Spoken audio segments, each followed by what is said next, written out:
Welcome, everyone, and good afternoon. I am Shelley Rogers, and I am part of the Liberty Fund web team. I wanted to thank you for joining us today for the latest installment of From the Shelf with Curator Arnold Kling. Before I turn it over to Arnold and our panelist, Professor Tony Gill, in roughly 30 minutes, we're going to open up the discussion for you to ask questions live. Please use the Q&A or the raise hand feature, and I will invite you to ask questions live. Thank you so much. Arnold? Okay, so today we're discussing a book by Paul Seabright called The Divine Economy, attempt to use economics and other social science to look at religion. And my guest today is Professor Tony Gill. And Tony, why don't you say a few words about yourself? Be happy to. First of all, thank you for having me here. This was an interesting read. I'm Tony Gill, professor at the University of Washington, specializing in political economy and religion.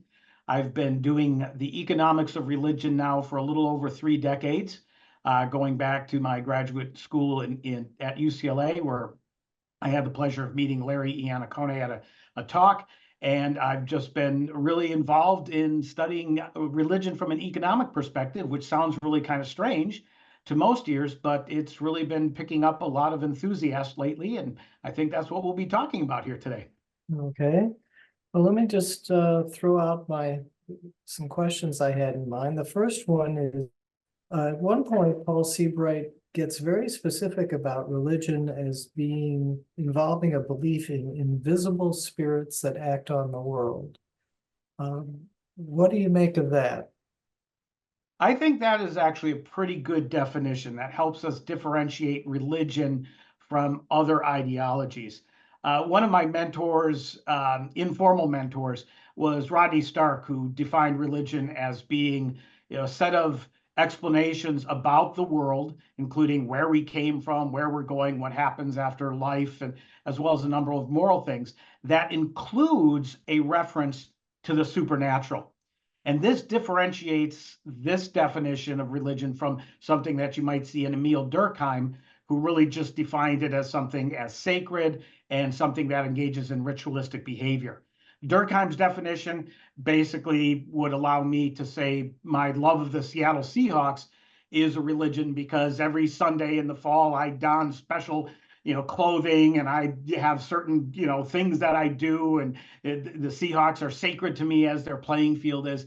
And that would also include a lot of political and secular ideologies. But one of the things that Seabright notes, and I think this is a very good observation he makes, is that religion has lasted a lot longer than any of these other secular ideologies. And I think the crux of that is that there's this reference to supernatural entities. Now, he does specifically say that act upon the world.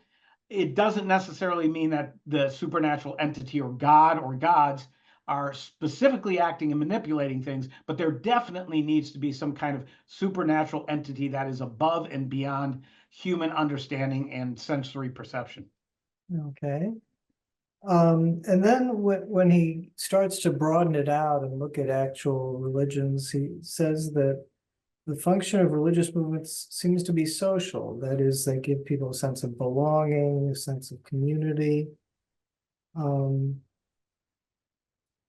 I've noticed, just my casual observations, that people turn to religion, especially at the key milestones of life.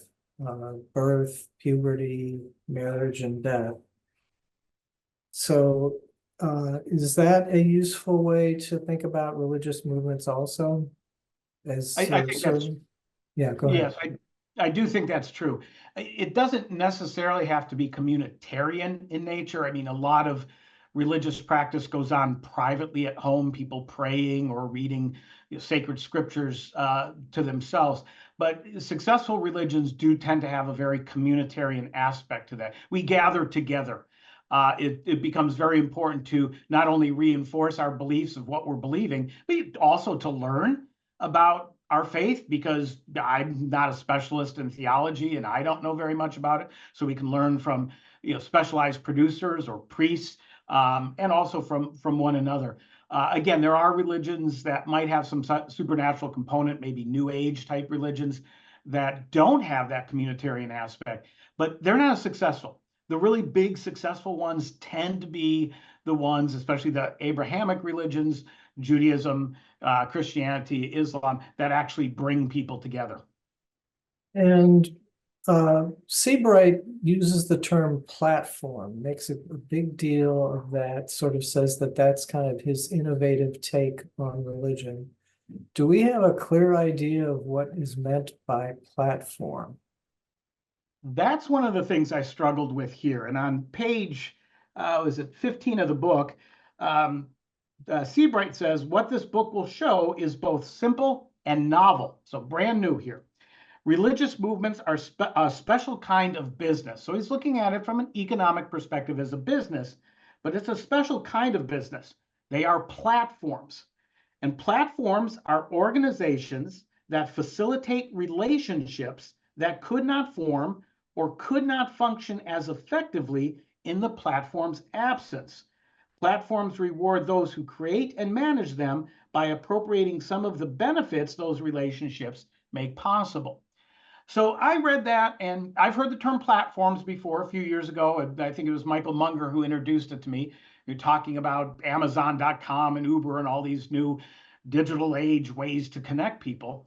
But when I read this definition of platform, I'm like, this isn't all that new. What we're talking about here is an entity or an organization that facilitates collective action, coordination, cooperation between individuals when individuals really couldn't. And that's, clubs can facilitate this kind of thing. In fact, Larry Iannacone has written quite a bit about religions as clubs. So I don't know if the term platform is necessarily novel.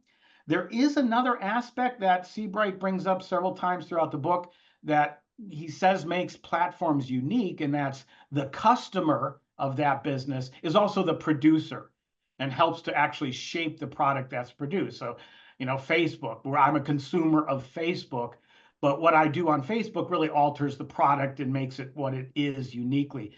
And again, maybe that gives it a slightly different meaning what a platform is. But again, I see this as basically just simple collective action that religious organizations have been doing for millennia very successfully.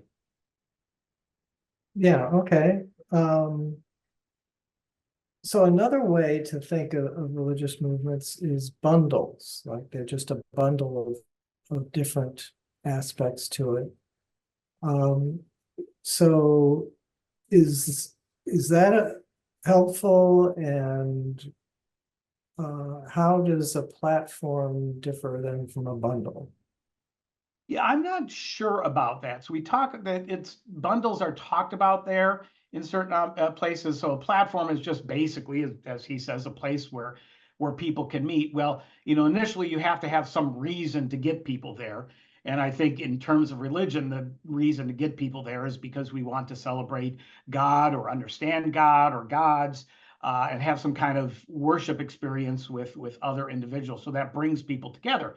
So once you have them collectively organized, well, it's very possible to create, other types of sub-organizations that are related to this. So different bundles for, people who want different things. Some people, just want the social aspect of religion. And that's noted by Professor Seabright here, that they come to church not necessarily because they believe, but it's a social experience. They get to be with other individuals. Other people want consolation for troubles that they have gone through. Other people might, want to get a moral, code or something, or just, meet other people who share one similar interest and then find some other things that they might be interested in too. And there's also some very practical applications to this. Religions have excelled in collective action for centuries, millennia, in providing quasi-public goods in terms of education, care for the elderly, care for the poor, orphanages, a number of different things like that. I've written about that myself, is that religions are very good at collective action. Once you start bringing people together over one thing, you can actually start to create different pockets of collective action and cooperation elsewhere. Okay. And then so he wants to use some economic terms, supply and demand and so on. And sort of the way religions compete, how they try to compete with one another. How useful is that? You can go to rely on your own work, on other people's work, or what, or any of the anecdotes he supplies. Sure, I think it's extremely useful. And when I started doing this, more than 30 years ago, there was a lot of skepticism, including economists, but also people in religious sites. You can't use economics because that's all about money, and people are concerned about God, and that's not some kind of fiduciary concern or things like this. But really, economics, I think, as you know, I know, and probably many in the audience know, it's just basically a way of understanding the world in terms of trade-offs, in terms of cost and benefits, incentives, and the things like that. And religions are institutions. They're human institutions that are not exempt from the quote unquote laws of economics. And when I started doing this, initially, I was just doing a simple dissertation project on understanding why some bishops in Latin America opposed authoritarian regimes or other ones embraced them. And I just kind of stumbled upon this literature, first by Rodney Stark and then by Larry Iannacone. And I was like amazed by it. It's just opened my eyes to this, because and as I talked to people in my research too, I at first was reluctant to tell a priest or a bishop that I was interviewing that I'm looking at this from an economic perspective, and they fully understood it. They understood that they have to make trade-offs, and those trade-offs are actually pretty difficult. And so you see this throughout Professor Seabright's book at various places. He does liken religious organizations to a business, specifically a platform, as he says, and they have to make decisions about how they're going to organize themselves. Seabright takes it a little bit further. He, on the demand side of religion, starts to rely more and more upon psychological theories of why people would want to engage in ritual, or why they are attracted to certain types of narratives as compared to other types of explanations and things like that. So there's a lot of psychology in this book. Initially, the economics of religion, what like most economists have done, have held psychological considerations aside or held them constant, and then just kind of looked at the supply and demand trade-offs, with demand being that, okay, we're just going to assume that individuals have some preference, not everybody, but some people have preferences for understanding the great mysteries of life, and it's difficult to do that on your own. And so it's helpful to have division of labor and have some priests explain this to you. And that kind of sets up the whole economics of religion model, which underlies a lot of Professor Seabright's stuff. But again, he does get into a lot of the psychological underpinnings of why he thinks people believe in religion. And also, one of the sub-themes, or it could be even a major theme of the book, is why religious organizations or platforms can exploit these in sometimes abusive ways. Okay, so you want to elaborate more on this sort of use of psychology, how you found it? Did you find that in what ways did you find it helpful, insightful, and in what ways did you find it maybe kind of leading in the wrong direction? Yeah, one of the more interesting chapters is one on ritual, and I've been interested in studying ritual and ritualistic behavior, public rituals, recently. He has a chapter on this, and he notes when he starts talking about why are religions very successful at creating these platforms, why do people, quote unquote, purchase or join these organizations? And he says that rituals provide a certain comfort for individuals. One of it is learning via over imitation, that we need to learn things, and that he goes into a lot of the psychology and biology aspects of chimpanzees and such, look at other individuals and tend to over imitate things. He also, in that chapter on ritual, talks about how ritual can help to alleviate stress for individuals. So there's passages where he says, well, people pray the rosary beads because they're stressed, and this helps to overcome some of that stress. I can see some of this. We developed rituals. There was actually a very good Econ Talk podcast on rituals back in April that emphasized some of these points. And so, a very psychological thing. People need to have things explained to them. It needs to be over imitated, so you need to emphasize this time and time and time again in ritualistic behavior, and that helps to kind of calm our nerves and get us, situated. There's a more economic explanation for ritual too, that actually in many ways interestingly connects with some of the Austrian literature on information, is that in any kind of organization, nobody knows what everybody else is doing, nobody knows what everybody else believes. In typical Austrian economic school of economics, resources get allocated through the price system. But when you don't have a price system, you need to convey information in some other manner. And so these organizations, in order to get everybody aboard, they'll basically have to engage in ritual in such a way that says, I know that you're watching me, and that we all know that everybody knows that everybody is on board with the same message. So ritual is a way of actually reducing information costs. It also reduces transaction costs, and it helps to kind of define and monitor different types of property rights and behaviors and things like this. And there has been a really nice book, Economics, written by this Michael Che from UCLA, who is an economist and now in the political science department, called Rational Ritual, which does this from an economic perspective. And I was a little bit surprised I didn't see that in the book by Professor Seabright, because I think it is really important in building a understanding of religion. And again, one of the other aspects that's missing in this book is that religions not only provide platforms, but they quote unquote sell or provide a certain type of good, which is known as a credence good.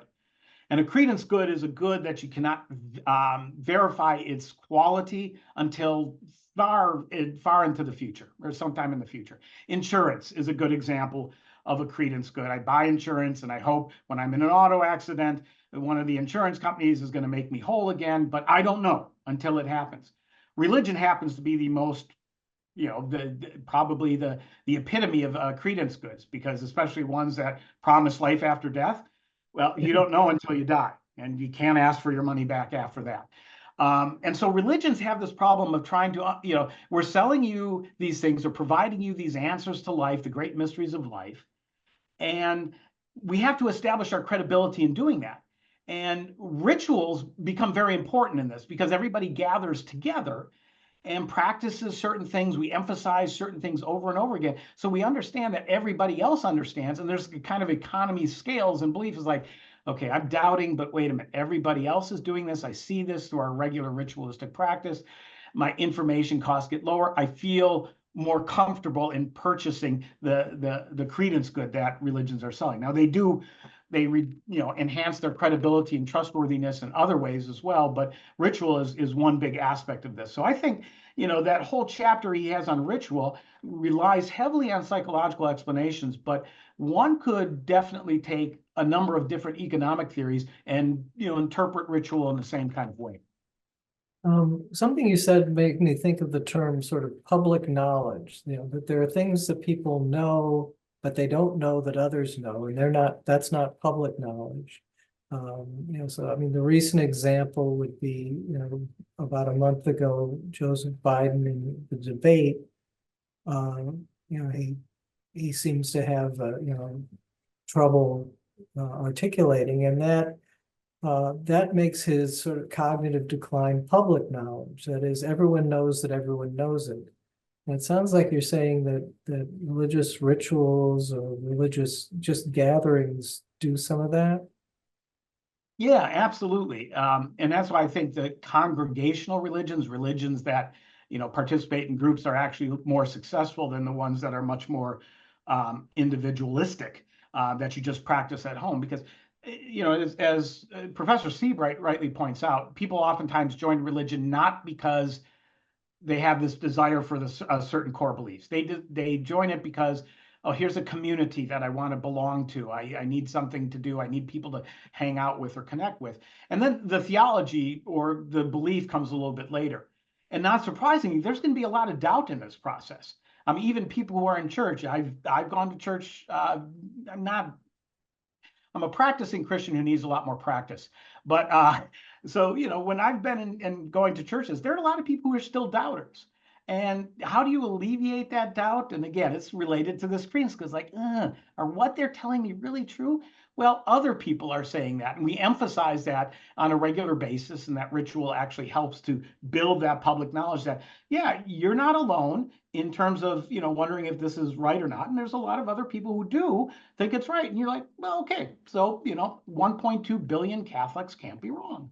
Kind of argument there. Okay. Okay, so another topic, just to switch, is the relationship of politics to religion, which he has a strong point of view on. But do you just want to briefly go over sort of, well, it's a tough one to say briefly, but sort of Yeah. historically how politics and religion have intersected, and then kind of what Seabright is saying about that? Yeah, so this was one of the chapters I really struggled with in there, in part because it is my bailiwick and I've been thinking about it for 3 decades.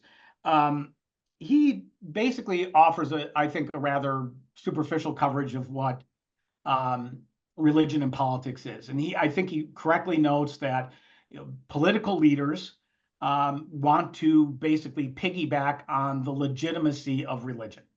And I've talked about this, before, going back to some of my earlier works, my articles and books, where, yeah, that's the case. Because again, politics is also involved in providing credence goods. Politicians, democratic politicians or authoritarian politicians, make promises to their citizenry, and people are going to say, yes, I will follow you, or no, I will not, based upon their credibility. So how do you build that credibility? And for politicians, at least from the politician side of things, it's really seductive to join or to connect with an organization that has done that very well. Religious organizations are probably historically the best entities at creating collective action, right? They've solved that problem. And they have a lot of credibility with individuals because, again, they're providing or selling the most ultimate credence good, these mystery answers.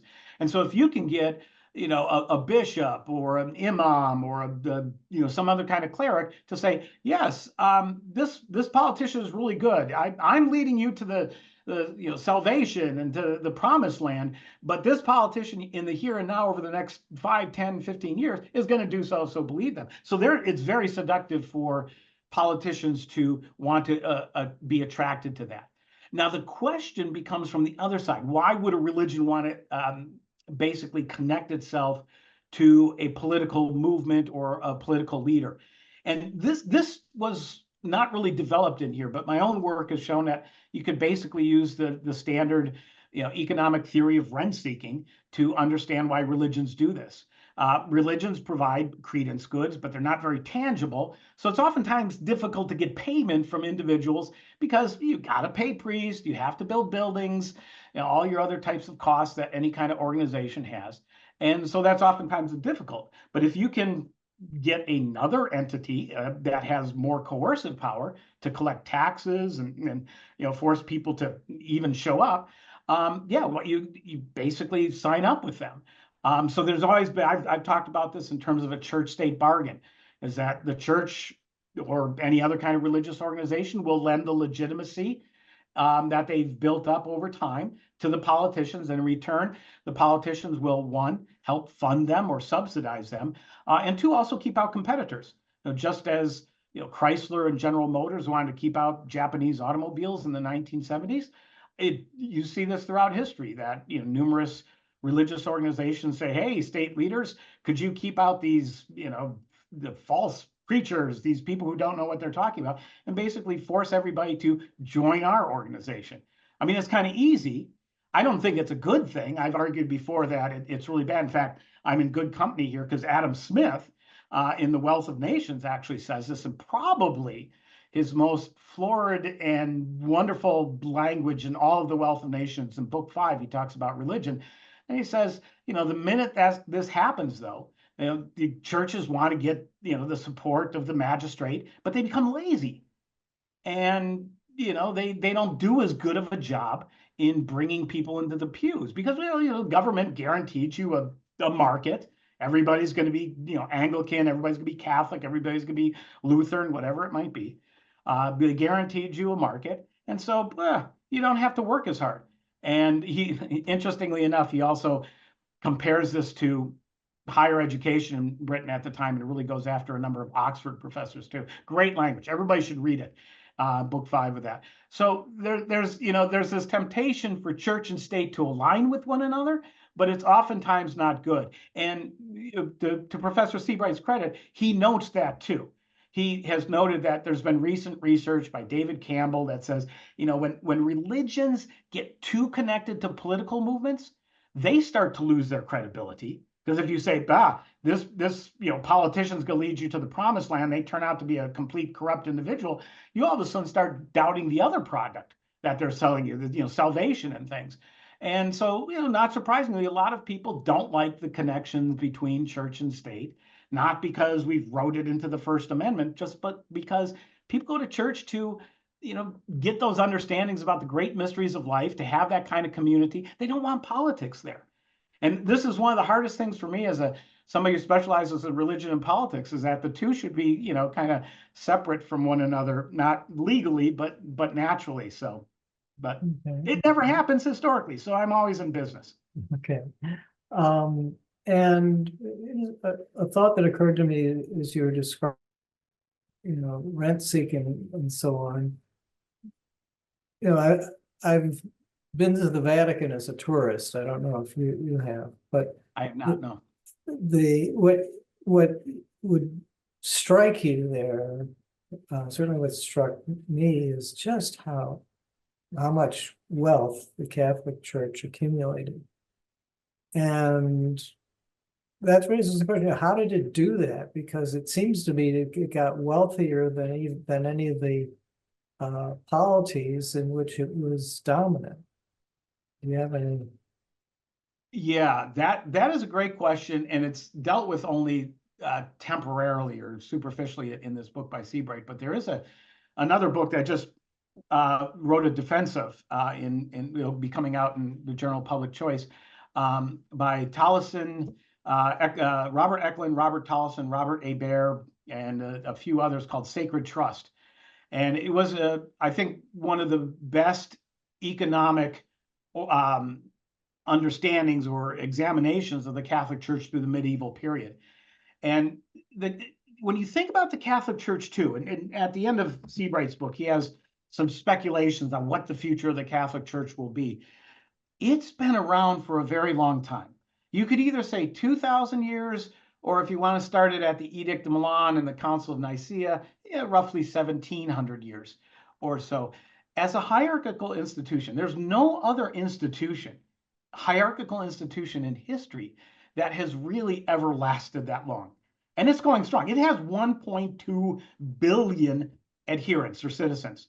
Some of them are very faithful, others are marginal, but that's a lot of people across a lot of ethnic groups. So this is quite amazing. And the wealth of the church is interesting too. This occurs over time. Part it was enhanced by Constantine saying, we will stop persecuting you and you can become an official part of the Roman Empire and we'll help fund you by raising taxes. But when the Roman Empire falls apart, you get the Holy Roman Empire that's still kind of a mishmash of different entities. The Catholic Church in Europe basically kind of held things together and had to figure out how to finance themselves. And so they did it through a lot of different mechanisms that Eklund and Tollison and Hebert talk about. Land holdings is one of them. They got a lot of these through bequests. As soon as somebody's going to die, they either going to give part of their estate to the church, or if they don't have any heirs, the church says, what better way to serve God than to give your your estate to the Holy Church, and we'll take care of it for you. And then they rented it out and made a lot of cash that way.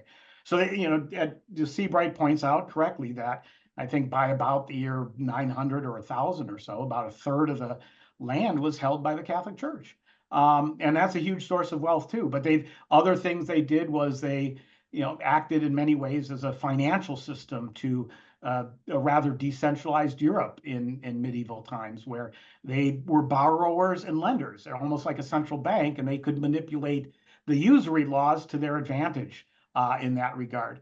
Eklund and Tollison also talk about the franchising of monasteries, which it's really cool to have a monastery because the monks take vows of poverty, but they produce stuff. They don't consume it, so they end up selling it to the local villages. What are they going to do with the profits? Because they took a vow of poverty, and the Vatican says, we know what to do with it. Send it on up. So there's a lot of different ways that the church was able to do it, and I think there's been some historical criticisms of the Eklund and Tolleson book, but I think it's a really, really nice application of standard economic theory applied to this institution that many people have thought is, that's not really relevant to economics. It's the longest standing institution in human history, hierarchical one. Let's study it. When is that book coming out, or when did it come out? That was almost 25 years Okay. ago. Okay. Mid And you just got around to reviewing it, huh? Yeah, there's an interesting story. A historian finally came around and said, too many people are reading this and it's inaccurate. You can't use economics to study religion, and their model is not right. And I've been using it for a long time. I think it's really very creative. And I think it's somewhat incomplete, and I think there still needs to be a very, very good intensive study of the Catholic Church as an economic institution and how it's held itself together throughout history. I mean, just to contemplate, it's been around 1700 years. Yeah. I would note, I mean, and I don't know if this is much relevant, but it just, you said how sort of, it remains vibrant. The new right that is has shown up in America and in Europe, really has a lot of, a lot of the people are Catholic intellectuals, to the point where Protestant intellectuals are kind of jealous of their position now, because Protestantism was a big part of American political culture for a while, but now if you look at, there was a Politico article on the intellectual influences of J.D. Vance, and most of them were, to my eye, were Catholic intellectuals. And so that shows that it's still going strong. It is. There's the Christian nationalist movement has a number of different Catholic thinkers in there, including Patrick Deneen at University of Notre Dame, who I think was one of J.D. Vance's influences. I'm not exactly sure. And to some extent, that's an intellectual movement. And a lot of people have come to me saying, "Oh, are you worried about this?" I go, well, if you look at this, most people don't like their religion getting involved in politics. So it remains, I think, a rather niche intellectual movement. It's gotten more traction among some politicians, and not surprisingly attracts some media attention. But I think the real action with religion is in places where we don't normally look, and that's around the globe in poorer nations. The Catholic Church is going strong in places like Africa and China, surprisingly of all places. That says religion is the opiate of the masses, even though they have their own official state churches. You see religion growing there, and oftentimes in competition with other types of religious movements, including evangelical Protestantism. My own work has shown that the Catholic Church is stronger today in Latin America than it was, let's say, 100 years ago when it was a monopoly. And this is straight out of Adam Smith's predictions. As Adam Smith says, churches get provided for by their governments. The clerics become lazy. They repose themselves on their benefices, and in come these individuals who want to recruit other people, these evangelical Protestants and Pentecostals. They make headway. And what does the church have to do? Well, it either gets the government to kick them out, and places like Argentina and Colombia, they did that at certain points in time, or they have to learn how to compete better. And so there are more active Catholics per capita today in Latin America than there were 100 years ago, because largely they didn't have very many priests 100 years ago per capita. And so they've gotten their act together. And even the Catholic Church admits this in their own documents, saying, yeah, we really screwed up, but now, it's the new evangelization of Latin America. And so you're seeing this vibrant religious market, which validates what Smith is saying. It's about markets too. I mean, it tells you when competition is there, it fosters innovation. It creates people, entrepreneurs that are going to, bring people into the pews and things like that. It's a great way of actually studying economics, is to look at it in a, something other than widgets, wheat, and wool. So. Okay, well, I think we're at the point, Shelley, where we ought to bring our audience in. Do we have some questions lined up? We do. Our first person is John Alcorn. John, if you'd unmute, you're good to go. Can you hear me? Yes. Yes. I'd like to direct very stimulating, the book and your discussion. I'd like to direct my first question to Arnold. Arnold, you have written that people decide what to believe by deciding whom to believe. How do you think religion relates to social epistemology? And do you think Paul Seabright's book adds fresh insights here? I might have influenced me in some subtle ways, but I don't have anything specific right now. But I think, yeah, I do think that's a big part of it. People grow up, they're influenced first by their parents, and they might be influenced by teachers, but they also are brought up often in religious communities, and they'll get a lot of influence from them. And some of the kind of lack of uniformity or community in sort of the Western countries maybe coincides with or is caused by the decline in membership in religious organizations.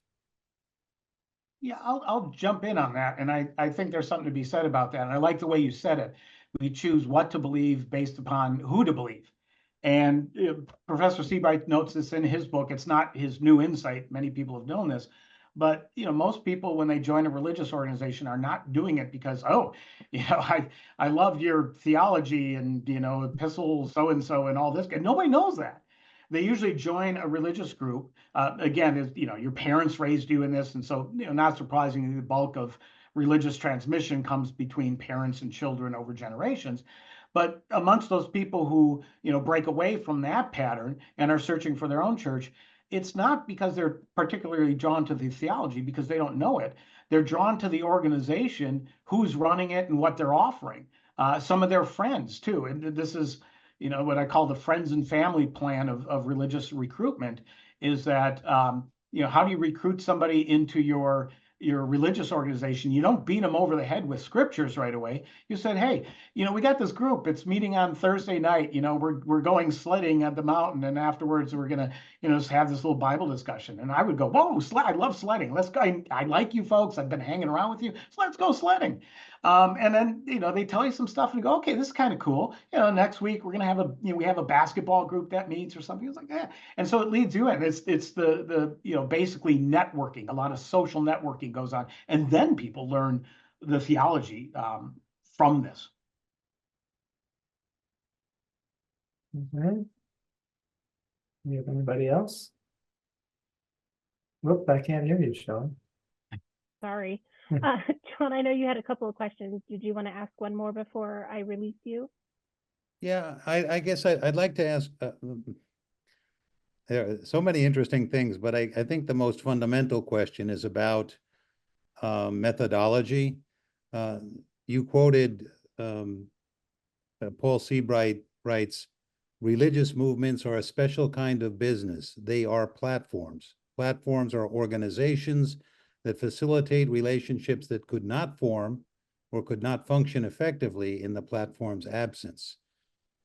And my thought is that it would be one thing to say that religious movements are a bit like businesses and a bit like platforms and other things too. Plausible enough. But it's quite another to say categorically that religious movements are platforms, which in turn are a species of the genus business. So my thought is that analogies are sometimes helpful to get nearer the truth by suggesting fresh research hypotheses, but they often mislead because everything is somewhat like something else. And so my question then is, are Paul Seabright's analogies, likening religion to business and platforms, mainly fruitful or quite misleading? Is it that the Economist has found a can opener and applied it to religion? You see where I'm going, and I guess I'm asking you to assess his conceptualization and its fruitfulness. Yeah, I'll field this one. And because I've often been accused of using analogies to, economics to understand religion and being told that they're two different beasts.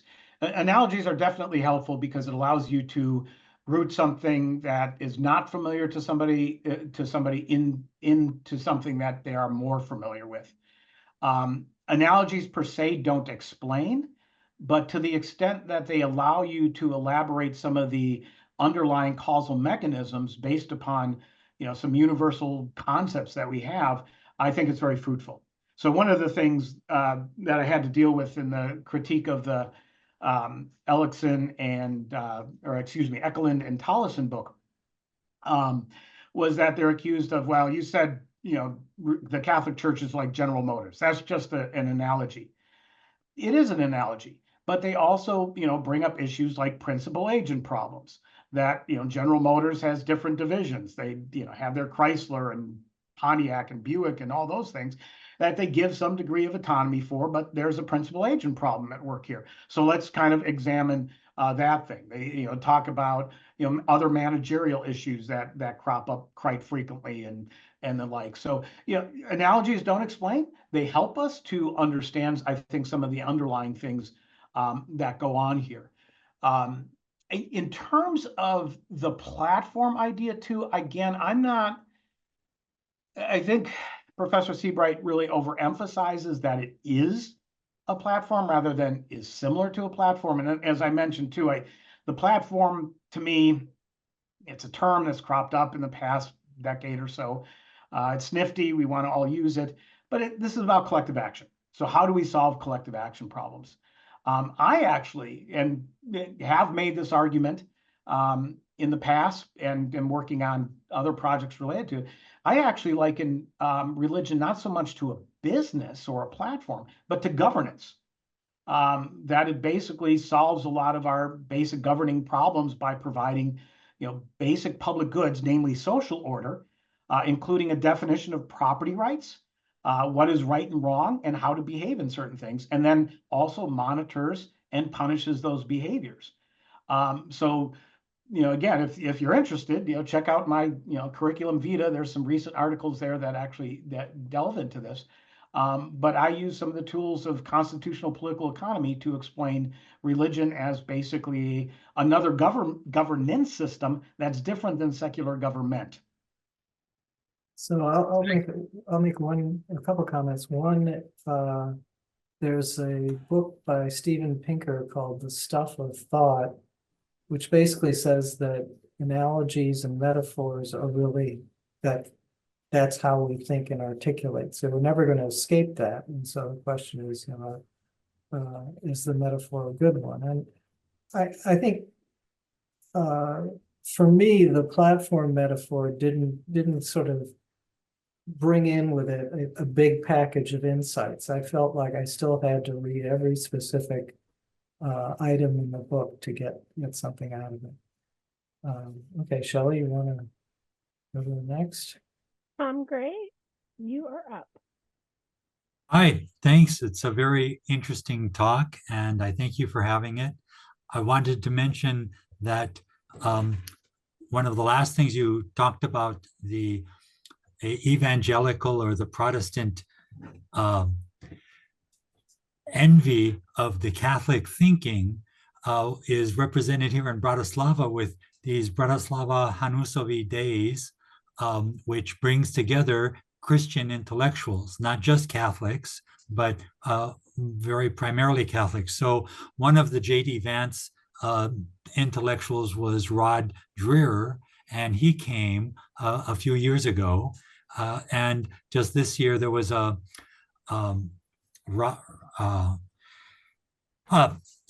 other Catholics, and it happens every year, so it's quite intellectually stimulating.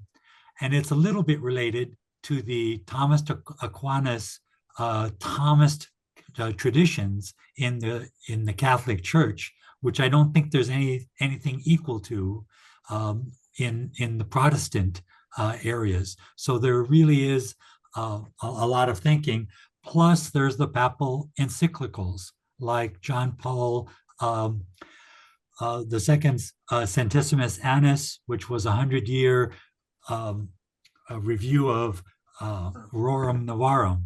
And so there's a huge amount for anybody who's rational, wants to find out what the Catholic Church dogma is. There's an overwhelming amount.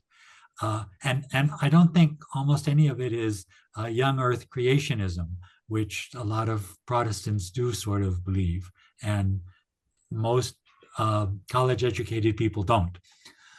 So I was interested in your comments about what do you think is the best intellectual tradition among Protestants?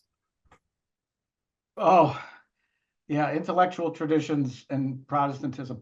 As I mentioned, I'm a practicing Christian, and I need a lot more practice. I'm a really bad theologian. I consider myself a Matthew 7:12 Christian, which is the golden rule. It's like Jesus said, "Do unto others as you should do unto do unto others as you would have them do unto you." I said, okay, that kind of makes sense. Got it. And actually, that message is very similar to what goes on in the theory of moral sentiments with the impartial spectator. So maybe that's my intellectual tradition there. Protestantism is a very vociferous movement, and there's different intellectual pods of this, and I know people have different. There's the Kuiper and all these other different intellectuals that they use terms that are too big for me to understand. But there's those intellectual traditions here. But what you said, though, Tom, prompted me to think about something that Professor Seabright said at the end of his book. One of the two big things he left off with is one of them was, what is the future of the Catholic Church? A very provocative statement, because at the end he says, well, we're in a new modern world with modern technology, and it's this new platforms and blah, blah, blah. And it's going to be really hard to see what happens to the Catholic Church. And he implicitly, if not explicitly, predicted another schism relatively soon. He hedged his bets. And for me, this is always somewhat interesting, because everybody always is predicting the demise of religion. It's just right around the corner, but they've been doing that for thousands of years. To Seabright's credit, he doesn't buy into the secularization thesis. He says religion is going to remain vibrant, for the foreseeable future, but it might take different forms, which, yes, it has over thousands of years. What's interesting about Catholicism, though, is that there is an intellectual tradition, but there's actually intellectual traditions within the Catholic Church. It is an amazing organization that can encompass everybody from an Opus Dei, a very kind of conservative view of Catholicism, to liberation theology, and then also charismatic Catholicism, which basically, in the last, 30 years or so, the Catholic Church has been looking at Pentecostals and saying, whoa, they're very vibrant. They're bringing people into the pews. Why don't we start waving tambourines and things like that? And lo and behold, they do that. And so what's really interesting about the Catholic Church is, there is, the papal encyclicals and Thomas Aquinas, and all through the Jesuit. There's some great Jesuit economic thinkers, by the way, that are in the Liberty Fund catalog. You can look them up. So they're great traditions, but there's also all these little different, pockets of traditions and intellectual insights that the Catholic Church amazingly holds together very well. And when I look at that, I don't know what they're doing. And again, I think somebody needs to study this, more intensely. What are they doing to keep this all together? Because this is literally one of the most perplexing, amazing, and intellectually stimulating organizations in human history. So somebody out there listening, study this. I got other things to do. Okay.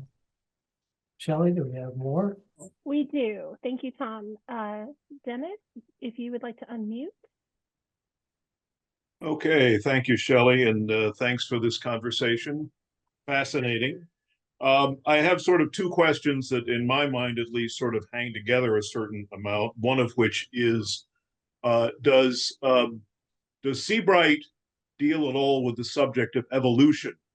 I was very influenced some years ago by David Sloan Wilson's book Darwin's Cathedral, which used that as a lens for studying religion.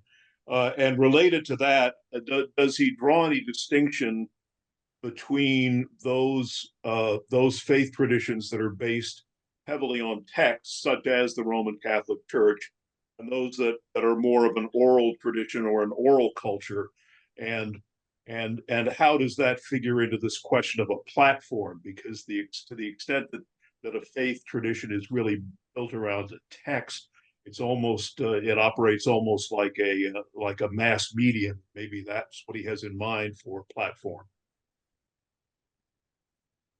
Possibly. I would go back to my analogy of religion as governance. The text-based religions. I mean, it's also, you could almost think of it as a constitution.